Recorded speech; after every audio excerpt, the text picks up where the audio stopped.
Hard Candy, released in 2005, and is directed by David Slade, who's behind such films like 30 Days of Night and the Twilight Saga Eclipse. Oh no, that poor man. Although I remember liking Eclipse a lot more than the other films in that series. Actually, I think it's like the best one. So, good for you, David. Sparkle, sparkle, growly, growly. And this is a two-person film starring Ellen Page and Patrick Wilson. And what is Kitty Pryde and Ocean Master doing in this film? Well, let's take a look. 13-year-old Haley and 32-year-old Jeff have engaged in a very sexually and sensual charged flirtatious chat. And I already don't like where this is going. And one day the two finally meet up in order to get to know each other better. So Jeff takes Haley back to his house where he offers her a couple of drinks and shows her that he is a professional photographer. Strangely, Jeff passes out and awakes to being tied to a chair, and Haley is interrogating him about being a sexual predator. That's right, this film is an origin story for a new type of superhero. Well, not really a superhero, more of a vigilante character like Batman. Except this is a teenager whose mission is to go out and punish pedophiles, calling her Predadora. It's actually not a bad name, Predadora. Roaming the streets of LA, finding any pedophile that she can and bringing them to justice. Just picturing her with like a bat cowl and then the voice modulator. Tell me, do you chat online? You won't anymore. But holy shit, I went into this movie not knowing anything, because I was told the less you know, the better. And I'm going to try not to spoil anything or lead you down a path that might make you think that something's going to happen. I'm going to try my best, no promises though. The cover of the DVD is a little misleading, because it was talking about how, oh, it's terrifying, and it's scary as hell. The film is not really terrifying in any like horrific sense of the word. I guess it is terrifying knowing that there are probably a lot of people out there like Patrick Wilson's character. And yeah, I guess that is terrifying. But it's also terrifying what happens to his nether regions. So apparently this was Ellen Page's like big breakthrough role and breakthrough performance, and wow, she kills it here. She's 14 in the film. I don't know how old she was in real life. She definitely looked like she was a 14-year-old, and a very smart 14-year-old for that matter. My god, she knows so much and had a response for everything. Literally everything. She came back with a quip, or came back with, no, that's not true, actually this. It actually got to the point of being a little annoying for me. I mean, who out there is able to just combat every single thing that is said to you? I don't know anyone. I'm sure there are people out there actually reading my comments section on some of my videos and commenting back and seeing all the responses I get from that. It's like I can't win. So yeah, I guess there are people out there like that. But the power that she is able to harness on screen as a 14-year-old girl is so impressive. It's jaw-dropping. And she's went on to do some amazing work after this film, so this is a great breakthrough moment for her. And Patrick Wilson is here. I always like Patrick Wilson. I don't think I've hated anything that he's ever done. Even in Phantom of the Opera, which is a film that I really do not like, he was great in that movie. He was the shining star of that film. Man's got a killer voice. Does a hell of a Freddie Mercury impersonation too. I saw this clip of him singing Somebody to Love. I don't know if it was like karaoke or if he was filling in for a band, but wow.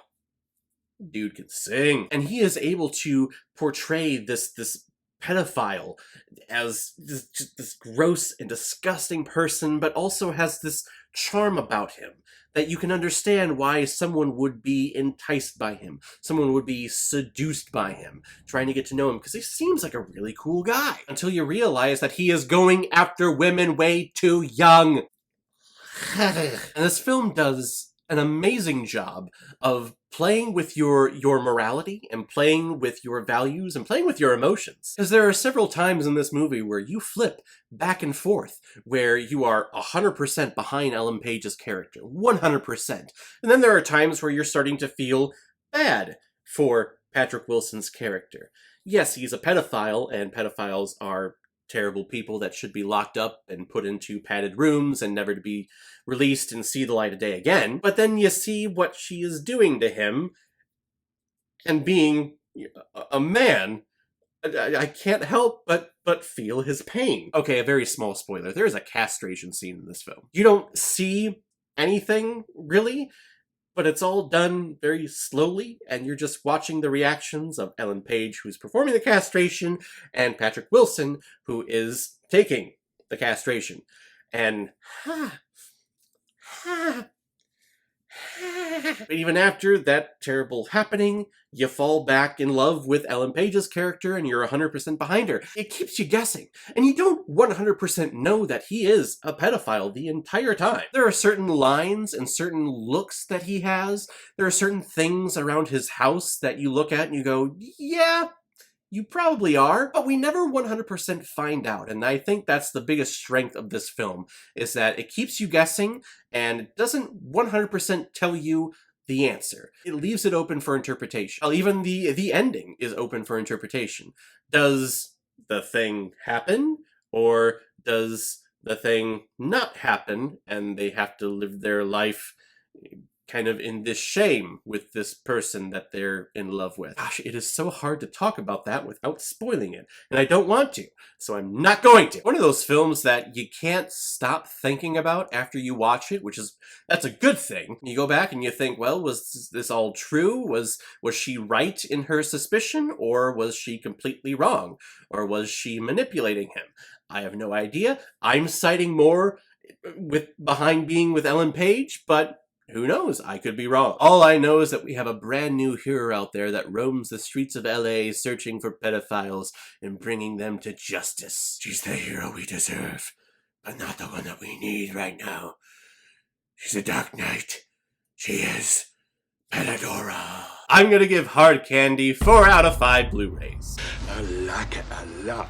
Alright everyone, now comes my favorite part of my videos where I pick which movie I'm going to be watching next. The next one is going to start kind of like a monthly tradition for me. As many of you know, I have started a collaboration with GingerNutsOfHorror.com. They are an independent horror review website where they review books and films and TV shows, video games, anything related to horror.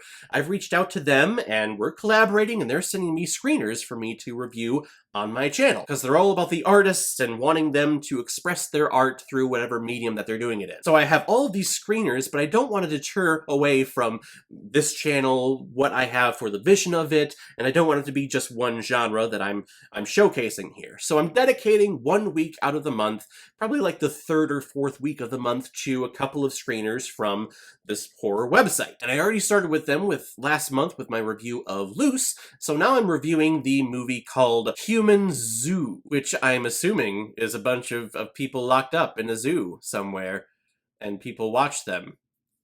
I don't know, I haven't read anything about it, I haven't watched the trailer, I'm just kind of gonna go in and we'll review it next time. So thank you very much, Alex and Scarlett, for the recommendation of Hard Candy. If any of you have recommendations of films that you want me to review on here, leave a comment below this video, or go to my Facebook page, my Instagram, or my Twitter and leave your recommendation there. If I have access to it, I will watch, review it, and give you a shout on the channel. So guys, have you seen Hard Candy? What did you think about it? How do you think the film ended? I'm really interested in your opinion. Please comment below, let me know what you thought about it. And as always, if you like what you saw here, if you like my take on movies, then hit the subscribe button and hit that bell so you know the next time I'm releasing my next movie review. So guys, I will see you next time with my review of Human Zoo. So in the meantime, be well, be good to each other, and go watch a movie.